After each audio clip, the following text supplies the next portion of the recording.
All right. How's everyone doing today? Thank you so much for joining us at the 11th episode of our RiSWP mentorship series. It's our Rising Smart Water Professionals. And then this event is being hosted by Swan, the Smart Water Networks Forum, which is a global nonprofit, which is the leading hub for smart water and wastewater sectors. And then RiSWP, or our Rising Smart Water Professionals, is Swan's young professional community for those who are interested in joining or advancing in the smart water sector. And just so you can get an idea of what we kind of do here at Swan.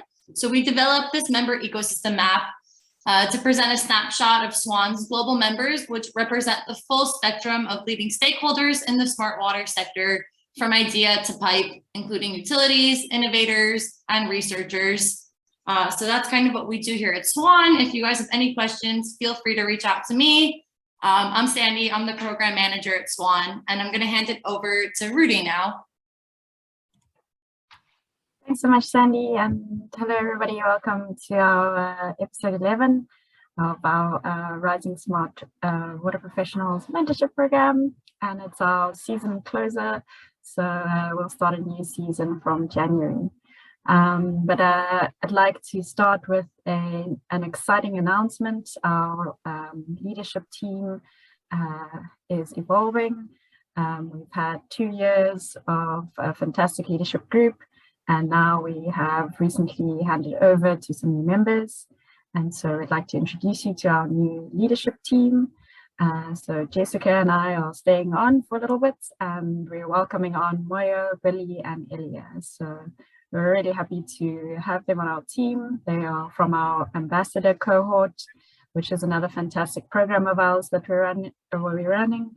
Earlier this year, we welcomed 16 ambassadors on board our team, and these 3 ambassadors are now joining our leadership team from that cohort. So keep a lookout. We'll be growing our reach and our events as well. So it's very excited to welcome them on board. Feel free to get in contact with any of us in our LinkedIn group if you have any questions. So I'd also like to encourage you to visit our website. We post past recordings of our events there. As you can see, our past mentorship episode with Andrew B. And we've also had a how to land a job in smart water workshop. There's also career resources on our website, so that's really helpful if you're in the job hunting space or just hoping to improve your profile to make it into a higher professional space.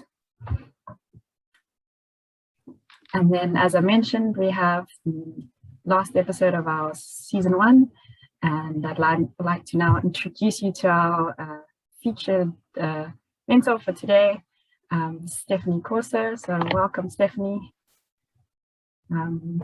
Hello. It's great to have you. Happy to be here, yeah. So Stephanie joins us from Rogue Water. She is the Chief Vision Officer for Rogue Water, as well as Co-Executive Director.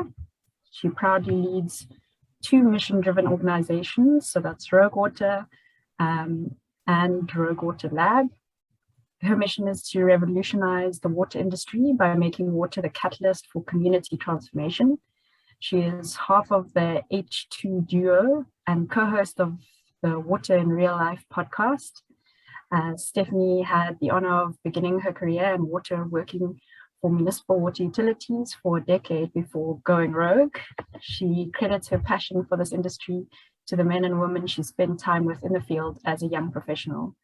Stephanie is a mother, an innovator, an entrepreneur, and proudly dons her Misfit badge. Stephanie, we're really happy to have you on our episode today. Yeah, I'm excited to be here.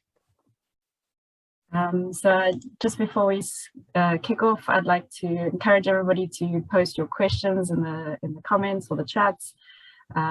Stephanie's here to engage with you all, and so we're going to be asking alternating questions from our side and from the audience's side. So please do get involved and pop those questions in the chat.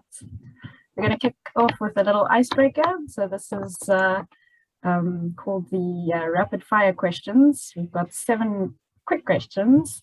And if you wouldn't mind answering the first thing that comes to your mind, please, Stephanie. right. So the first one is, please complete the sentence. Smart water is Transformational.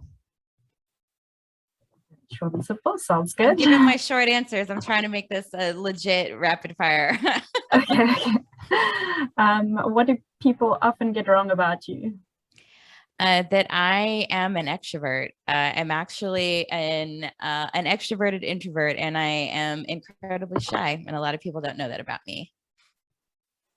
Very interesting. One of your favorite books?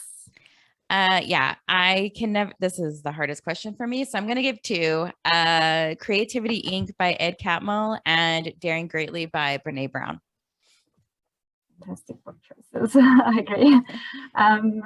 What is one must-have part of your typical workday? My mornings, my morning routine, and my me time. I wake up super early so that no one is texting, pinging, emailing, and the world is asleep, and I get to have me time. And what is on your nightstand? My journal. I think this links to the typical workday part as well. And do you have a snapshot of an ordinary moment in your life that brings you true joy? Anytime I get to travel and meet new people or see old friends, but I love to travel, and that brings me a lot of joy. And what is your latest curiosity? Oh, wow. I'm curious by nature. So what am I curious about lately? I'm curious about the film and production world. Actually, we deal some of that with the nonprofit lab piece, but I'm meeting more and more people in that space, and I'm incredibly interested in that. So you've got your whole podcast set up there. So I do. I was like, is this being recorded? I need to bring my A game in sound. So yes, I'm a sound snob now, having done a podcast for several years. If I'm listening to a podcast and the sound is terrible, like it's actually kind of hard for me to continue listening. So no, yes, we'll have to get a good mic in here. I'm going to switch over now to our longer questions, and please do feel free to take us on a story journey. yeah. These are just sort of guiding questions to get you talking about your career and your life, so that we can take a bit of motivation from how you've achieved what you've achieved. So the first question is, are there any significant people or events that helped to get you where you are now in your career as a smart water professional? Oh, wow. Yes. In terms of events, I would say having my daughter, I had her pretty young relatively for when most people are having children now. I had her when I was 25, and I definitely was not on the path of being in the water sector at that time. And so she was really the catalyst, and having a child and feeling like I wanted to make a greater impact in the world and doing something related.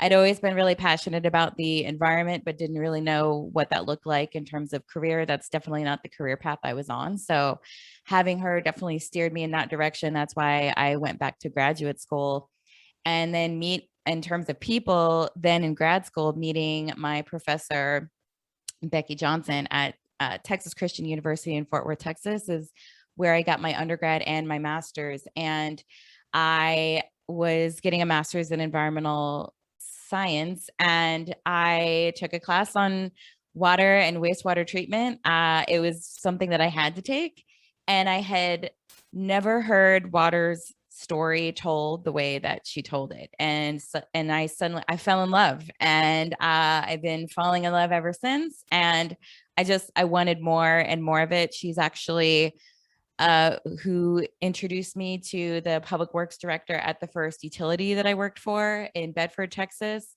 So John Kubala, who was my the public works director there, was also somebody who definitely played a role in my career, because when I came, Bedford is a small town. It's a true legit bedroom community. Just like there's so many small communities between Fort Worth and Dallas, and it was nestled in there in this 10 square mile area less than 50,000 people. The public works department was, I think, 50 people. It was a great first start because I got to be out in the field and see all of the things that go into running a city from the public works perspective, water and wastewater, and stormwater, because that's what I was in charge of specifically. But he told me, he said, you're allowed to come. I started as a paid internship that then rolled into my full-time job after getting my degree. And he said, you can stay here for 5 years, but then you have to get the hell out of here and go do something bigger. So it was like the first time that somebody pushed me and encouraged me to dream bigger, think bigger. And so I did. Literally at that 5-year mark, I got vested because the 5 years was to get vested. And then I went to the city of Fort Worth, where now I was in a city that at the time was around 800,000 people. There were somewhere around 800 employees just in the water utility itself. And I was just like this small fish in this giant pond.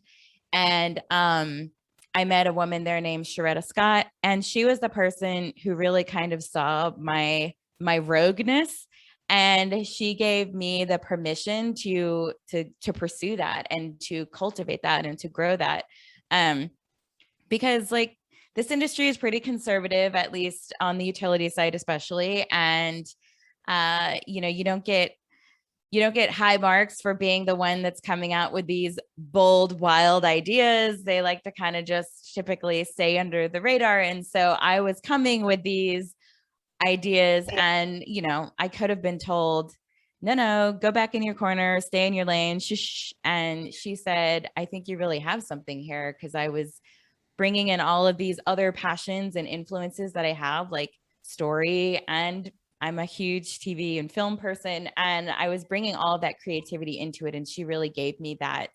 the permission to pursue that. And then meeting Ariane Shipley, who's my co-founder, was definitely a person and event that happened in my career. She brought me to the city of Mansfield, which was the last utility that I worked at before going rogue. And I say it was Goldilocks. Like Bedford was too small, Fort Worth was too big, and Mansfield was just right. So it's about 75,000 people. The utility was not much bigger, but I loved it because I was back in the field. I love being in the field with the field personnel. I got to know all of them. And I got to do a lot of awesome rogue creative work with Ariane, who then a few years later, maybe a year and a half, 2 years later, we left to start Rogue Water. So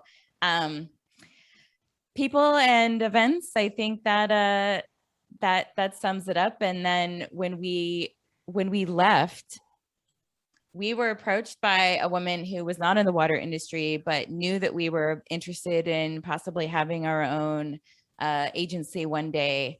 And she had this big contract. She asked us if we wanted to, if she could, instead of hiring someone, outsource us.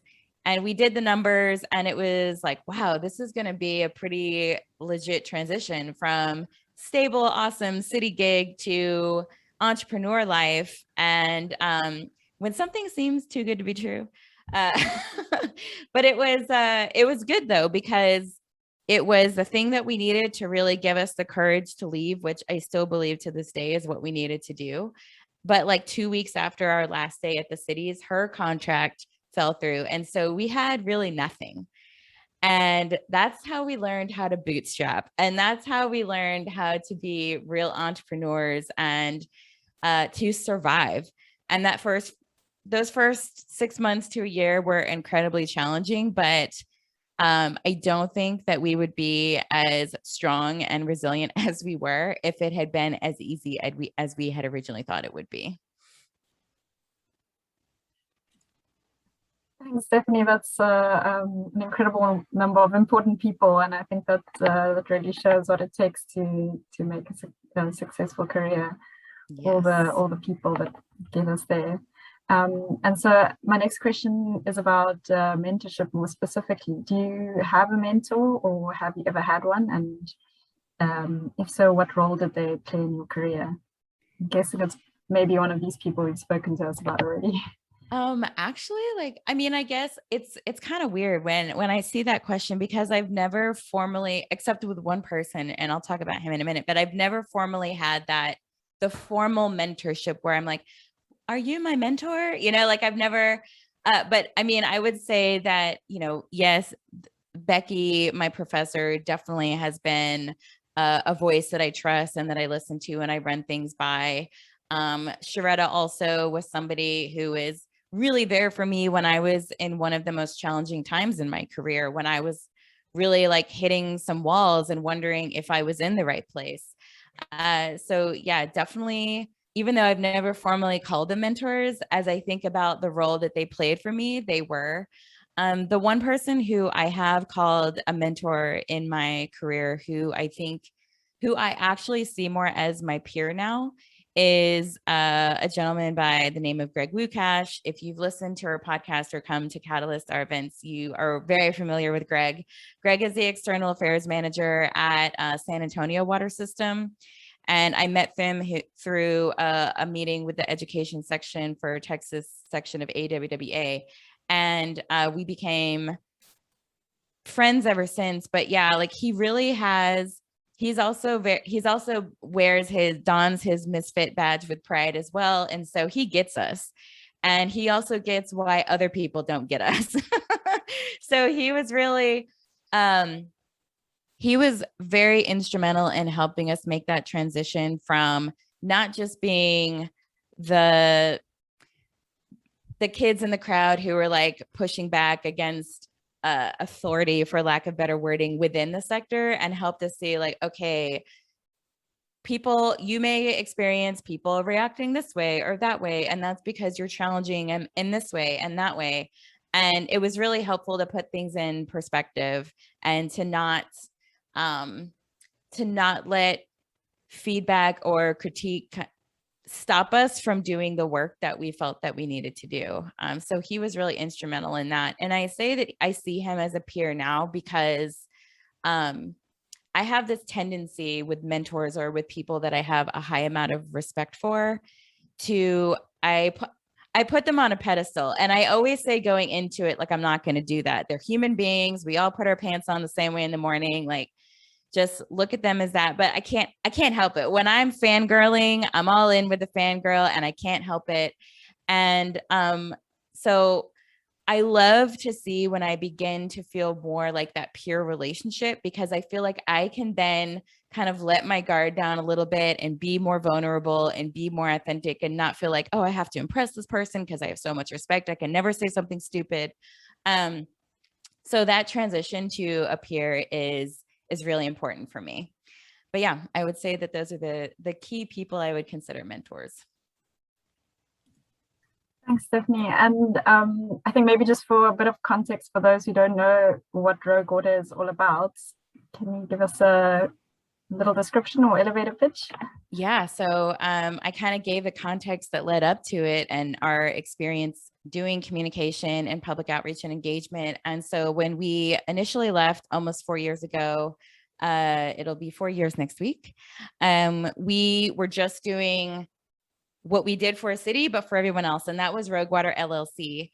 And shortly after leaving, we're informal educators at heart. And so we were like, what do you need? What do you need? What do you need for all of our clients? And just not really doing things that were feeding our soul anymore, that informal education piece. And so we started a podcast and we partnered with Greg, who I was talking about earlier, in June of 2018. And we were kind of just doing those things on the side because that's what brought us joy. And then a year after we did that, we were approached by a social impact investor who wanted to support our efforts, but was a grant. So we had to be a nonprofit. And that was sort of the impetus for us starting Rogue Water Lab, because we needed a home for these funds that were going to help us actually get paid a little bit for doing this work that we really loved. And that's also helped us to grow and expand there. So not formally announced, but we're looking at ways to actually bring the fee for service work that we do for the LLC underneath one umbrella of the nonprofit, because everyone kind of just sees us as this conglomerate of Rogue Water. So we do everything from, you can hire us to help do communication strategy and develop all of the content it takes to deploy that strategy, or you can engage with us on an educational side and you can listen to the podcast or see any of our original content, or attend our Catalyst Summit and kind of learn how to be a better communicator yourself. That was a big nutshell. I'm sorry. That was great. Thank you. I'm going to hand over to Jade. Jade is one of our ambassadors, and she's assisting me today with some of the audience questions. So she's going to swing some audience questions your way. Okay. Okay, first question is mine. I guess I kind of want to rephrase whatever I wrote. I guess I know you mentioned that when you were working at utilities, you had a lot of ideas, but then you felt like you were coming up against roadblocks. So I guess if you could give some advice to your past self who was in that moment, what would you tell her? Two things. A lot of times folks with a lot of ideas have a lot of passion. And my definition of passion is that passion is like the sun. We all need a little bit to stay healthy and to feel good, but too much of it and we can get sunburnt, we can burn others. So I kept that in mind. So like, I don't have to quiet myself, but this is the number one communication thing to remember is you have to know your audience. You have to know who you're taking these ideas to. And so being able to pivot that mindset of, I'm introducing this idea, why are they not into it? Don't they see that this is like a great idea? I had to take the bravado and the ego out of it. And I had to say, okay, wait, Stephanie, who's in the room? Who are you talking to? What matters to them? What do they value? What are they freaked out about related to this idea? And then I had to present or share my idea in that way. And once somebody feels that you've acknowledged them and giving them space to have their concerns and their reactions and feelings towards it, but to have that dialogue, that's when I really began to get more support. That's when people began to say, okay, yeah, let's try that out. And that's really what I would say is key, is just to check yourself, but also to know your audience and to speak about your ideas in a way that's going to resonate with them. Great. Yeah, I think that's great advice. I think Emma has another question. Emma, would you like to ask your question? Yeah, so I was just furiously taking notes on that. I love that comparison of passion is like the sun. Thank you for that. I guess building off of that question, then, how do you balance that pursuing your passion and what gives you energy with the need to, earn an income, support yourself, make sure that you're delivering on things that the sector is needing at this point? Because I think a lot of us here and working a bit more in these rogue environments, we see where we need to go and what we need to do, but we're still operating in today's world. So I'm curious how you balance those two things, and if you've gotten to the point with your work where you can actually turn things down and say no to things that don't necessarily fit with what you want to be doing. Yeah. So the first part, are you saying like, how do I balance the when the innovation and the exciting stuff with the reality of the pace that the world operates at? Yeah. I'm not gonna lie, it's really hard. And I know that it's a daily practice. And I think that's something that I've really adopted a lot in the past year, is understanding that some of the things that really tie to human nature and how we as humans respond and react to things is accepting that like it's a practice. I'm never going to cure my need for, I'm a recovering perfectionist is an example that I can give. So I have come to accept that I am always going to be a perfectionist, but it's a daily practice that I have to work on to check myself when I feel that taking over. So it's a daily practice of coming to terms with, okay, this is the elephant that I want to change, that I want to, this giant boulder that I want to move up this mountain, but I've had to, like, small wins. small wins. And I think celebrating those are incredibly important, incredibly important. Like you have to celebrate those small wins, and you have to find your community, your tribe, for lack of a better word. Like you have to find, you got to find that group of people who get it, because you have to have that person to text and say, holy cow, today was a terrible day. And they're like, what am I doing? I feel like I'm banging my head against the wall and I feel like I'm not moving anywhere. Like, what am I doing with my life? And you have to have those people that can kind of like crack the blinds or crack open the door and let a little light in and say, yeah, that sucks, but you know, you got this. Tomorrow's another day. Like what, you know, you just, it's hard. Like, I don't know how to like sugarcoat it for anyone, especially I think that's really challenging for young professionals. I definitely struggled with that the most when I was still a wee young professional. But yeah, Sharetta Scott, who like gave me that permission, really helped me out. And I'm also incredibly impatient. And so having to accept that about myself and putting those small things that I know are moving me forward, but then I can accept as my small wins. It's hard. Don't give up. Nice. Celebrating small wins. I like that. Last, I think Billy has a question that he would like to ask. So go ahead, Billy. Hi. Hi, how's it going? First of all, Hello. longtime Rogue Water fan. So Yay! it's kind of a fan moment for me, for sure. Love the podcast. And I can definitely just say, for context, I'm an engineer, and I've always been the person who's like, you know, brands are, you know, that you're paying twice as much for the brand than the off brand, you know, like just eat the cornflakes that are from Kroger. And I think, you know, maybe engineers tend to think that way too, that, you know, look at the specs, the technical aspects are what counts, and messaging is just, you know, people trying to, you know, make something better than it is. And I would say in the past, I don't know, 5 years or so, I've definitely been on a journey where I don't think that at all. I think that's totally backwards, in that we all only have a limited capacity to take in data, and the world is shaped by stories, and we need to tell stories. And so I've kind of had that journey. So I'm there. I'm with you. Thank you for. Yay. Phew, I thought we were going downhill real quick. Just kidding. No, I would say that's sort of where I started from. And I'm guessing a lot of engineers kind of think like that too. So yes, 99%. So all of that preamble to say, you know, I'm really interested in communication, but I feel kind of stretched thin. You know, there's only so many conferences, things that I can attend.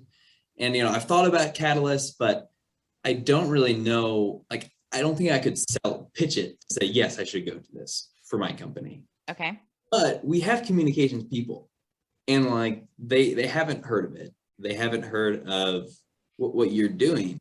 And so what I'm trying to figure out is, how do I pitch this to people who are better suited, that, you know, it's a no-brainer for them to attend? Like, what pitch would you make on my behalf? Oh, wow. For the people who do communications in your organization. Yeah. Well, I'm going to say, first thing, there are conference opportunities that are very specific to professionals who do work in that space. So there's the Public Relations Society of America that has conferences. There are conferences for municipal information officers. So there are conferences out there that are specific to those audiences. But what I will say, before I get to your how to pitch, what I will say is that if you are an engineer, that when you go to a conference like ACE or your local AWWA or WEF MA deal, and you see a conference track, you see a communication track and you're there, go. Because you do yourself a disservice by not. Communication is a tool. And so that's one of the things that we're really trying to kind of break people's mindsets from is that, communication in education only really applies to people who have communication in their title. And that is totally wrong. Communication is a tool to me and not a title. And everybody needs to be doing it better across the board. And I have a plethora of reasons why I think that engineers for sure need to be taking the same journey that you are. It's going to help you. My investment in communication and ramping up my communication skills myself is, sure, I'm a communications professional in the space, so it helps me there. But becoming a better communicator helps me be a better mom. It helps me be a better friend, a better partner, a better leader. There is no aspect of my life that my communication skills have not improved or elevated for me. So from a perspective of why you should go to, why anybody in your organization should go is that very thing, because it's not happening in a bubble. It's not happening in a silo.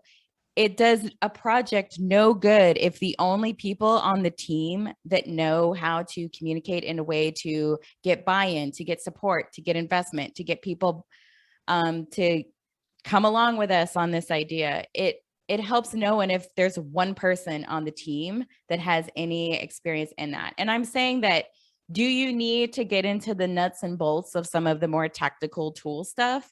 No, but do you need to have a wider understanding of audience and just the key makeup of story and how to empathy map your audience before you put together a presentation so you know the correct wording that you need to use? There's so many like high level things that I think are valuable to everyone. And so I think when you talk about the pitch, I think you make a list of the things that matter most to the people that you're making that pitch to. You understand your audience, and then you make the ask related to that. And to your point earlier, when you were talking about, yes, some people do use those things in a manipulative way. Like everybody's trying to get you to buy something, you know, everybody's trying to get you to make the choice that they want you to make. But we can also use those for good. And we can also use that to change the world and to make the world a better place and to get people access to water and wastewater services. Like we can use all of those same tricks and tools, and we haven't been. And so when the sector looks at some of these stats coming out of the US that say something like 40%, I think at a low number of folks no longer trust their drinking water to use as their primary source, like their primary source of drinking water is bottled water. I'm not surprised at that at all, y'all. Like those companies have been investing millions of dollars to convince people that the water is not safe. And we haven't been talking to them at all. So we can use that for the power of good. Wow, you took me on a whole, you took me on a journey, Billy. But I'm glad I could. But it comes down to, again, know your audience, know what matters to them, and say, okay, I have a buddy who does pursuits for his engineering firm, and learning more about those broader communication skills has helped him craft RFPs that actually solve the problem that the utility is trying to solve and says that. And so then the utility feels like, oh, wow, you all aren't like selling me on your way of doing this. You understand my problem and you understand my pain points, and you put that forefront. So yeah, knowing your audience always comes back to that. Great. Thank you so much. Thanks for letting me get on that soapbox. That was great. Thanks for all the questions from the audience. I'd love to find out a little bit more about Stephanie now, if that's all right. My next question is, what's the most important leadership lesson you've learned, and how has it proven invaluable? Oh, the most important leadership lesson that I've heard or that I've learned is to start learning those skills early, like now. Start learning those now. I feel like we wait too often to when you're in a place in your career where you might actually get that higher level or management gig. And that's when you start looking into or getting sent to leadership things. Like, no, start that now. And even if that means, that could mean reading more professional development or leadership books or going to workshops on your own, like, but start now so that you're better prepared for that. And also, with that being said, you can lead from anywhere. You don't have to wait till you get that title to begin to make an impact and to make a difference. While I worked before I was a CEO, I never held a formal leadership title. I was never manager, chief exec of anything.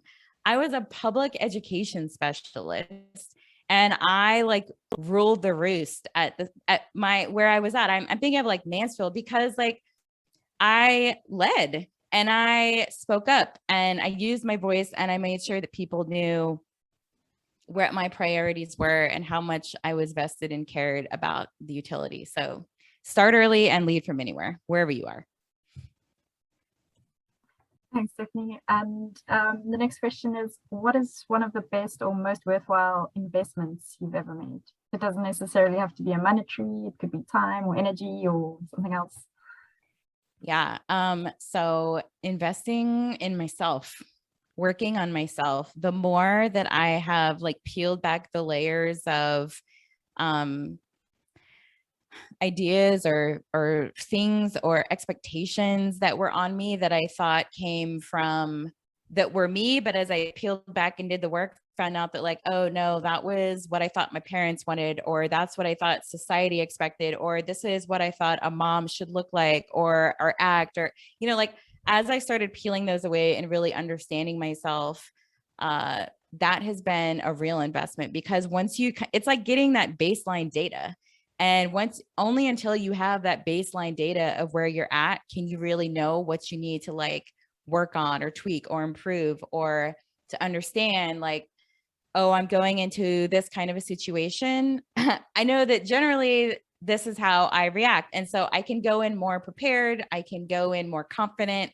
So I cannot oversell the value of really doing the work to know yourself. And maybe that's through reading that you do. Maybe for me, like I go to therapy, and I go to therapy to help get some of those things pulled out that I can see and understand that you can't always do on your own. Very inspiring. Thank you for that. Definitely a very worthwhile investment, working on ourselves. And yes. Now I'd like to ask if you have any advice, if there was a smart, driven, inspired, rising professional or graduate about to enter the smart water world, what would you advise them, and what would you advise that they ignore in terms of maybe some bad advice that's out there already? Yeah, so I think that my advice really goes back to kind of something I already touched on, was just acknowledging that the industry you chose is hard. And it's especially hard for people who are big dreamers, visionaries, impatient people like me that just want to see change and movement happening at the pace that we want to see it. And so just acknowledging that it is hard. Don't let anyone sugarcoat that for you. It's hard, but it's incredibly meaningful. And if you're somebody who is mission driven, purpose driven, which I feel like it benefits everyone to be that way, then just be prepared for that. And again, do kind of what I said and celebrate those small wins, and find your community of people. Bad advice? Oh man, that was really hard for me to, I feel like I have gotten some bad advice in my days, but like nothing immediately popped to my head. So I'm still thinking on that one. Okay, great, thank you.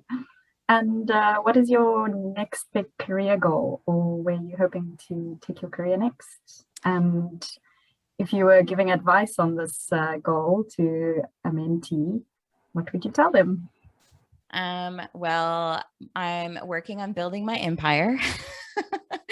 And I don't mean that in size. I mean that in impact. I think that the people that we empower and connect with our work, with our content, with our summits, our events. They're part of the empire too. Like Billy, you talking about being a Rogue fan, like you are part of the empire. And I feel like anybody who comes in and makes that investment in themselves, makes that investment in using communication as a tool to create change. I see them as just, we're all kind of in this together to change things for the better. Like more, I guess on the nose, you know, I've got hiring goals. I have a dream team that I'm a big Marvel fan. So I see myself as Nick Fury, and I'm assembling the Avengers, and I'm getting closer and closer each year. And so that's very exciting for me. I've got, we're looking at creating a membership model for the lab, and to be able to create more content with that would be exciting. And then, as I said, I'm a huge entertainment industry folks. And like I said, I've been meeting a lot of more people in that space, and we've got a lot of dreams in the works of, we did a trailer for a documentary that we want to try and pitch that is on the communities in the US that lack access to clean water and sanitation, and hoping to elevate those stories. And we're also working on a new series called Raising the Bar, which we're going to be releasing this month. We have 2 episodes. We need to get some funding to do some future episodes, but that show I'm really excited about and means a lot to me, because we're creating a platform. We're using our platform as a way to give a voice to folks who have felt on the fringe in this sector for any reason. So whether it's race, gender, ideology, who you love, age, like all of those things, and just giving a platform to that, to not only, I think there's a lot of conversation happening about DEI, diversity, equity, inclusion, but I feel like if you don't actually take this step of action and having those difficult conversations, and maybe feeling uncomfortable by hearing about what someone else went through and how we can do better, then I don't feel that we're going to move forward in that area. So that's an exciting series for me as well. I think that's it.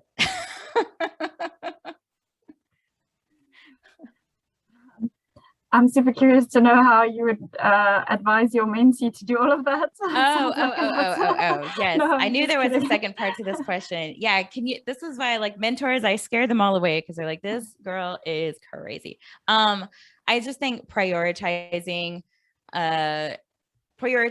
those lists of things I want to accomplish. And I have been introduced to this mindset that has been so helpful. And because things do feel overwhelming. And again, I'm a perfectionist, so I got to go all in. Like if I'm like, oh yeah, I'm going to start this new workout program, I'm like, I'm going to be at the gym for an hour and a half every single day. And, you know, like I go, it's all or nothing a lot of times. And I have to bring it back. And so I've just been looking at things in 10-minute chunks. And so if I know this thing at the top of my list, what are 3 actions that I can take, 3 10-minute actions that I can take each day that's going to move me forward in that direction. So I guess it's like breaking up these things into little chunks. And I've had to do that with so many things in my life. Like this morning, I'm reading 2 books at the same time, and I haven't read in a few days or maybe longer than that. And so I was like, Stephanie, okay, you're going to set a timer and you're going to read that one book 10 minutes, that next book 10 minutes, and then you're going to do your yoga for 15 minutes, and then get in the shower so you can get here and be on time for this. Yeah. So breaking it into small actionable pieces that move you forward every day. I think that's an excellent piece of advice. I'm definitely going to try that. Overcoming those big tasks and taking it one step at a time.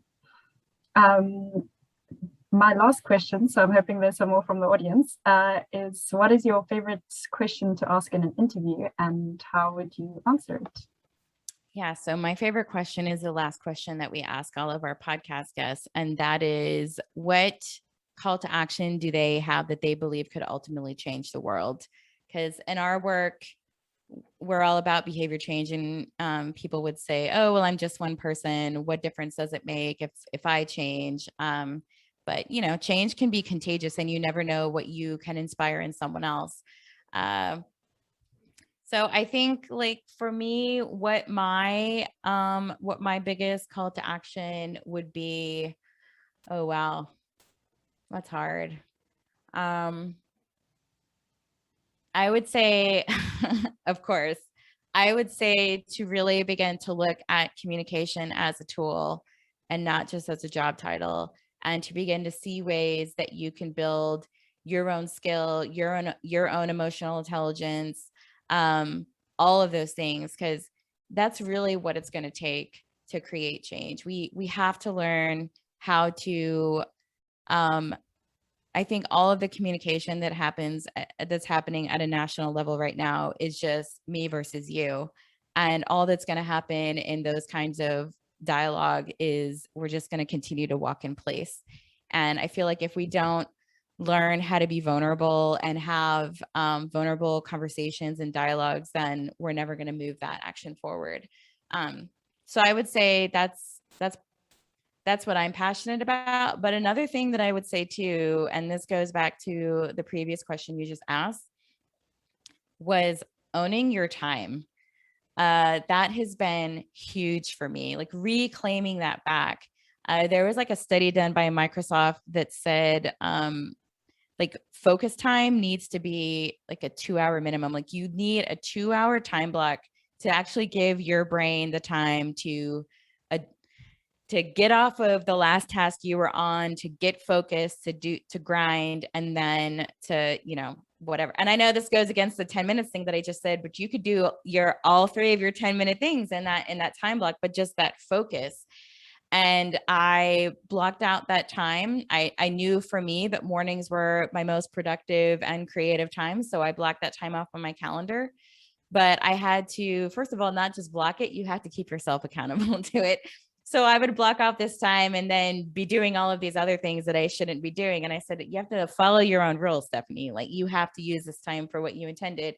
But reclaiming that time back, that has just brought so much straight up peace to my life. Like being able to have my mornings go in the way that I need really sets up my day for success. So reclaiming your time, whatever time of the day that is for you, but making sure that you allot that time for yourself. Thanks, Stephanie. We've got a few questions from the audience. I don't know if we'll get to all of them, but I'm going to ask Mary to unmute and ask her question if she'd like to. Mary Z. Hey, Stephanie. Hey. So I did have advice. As you know, I'm new to consulting now.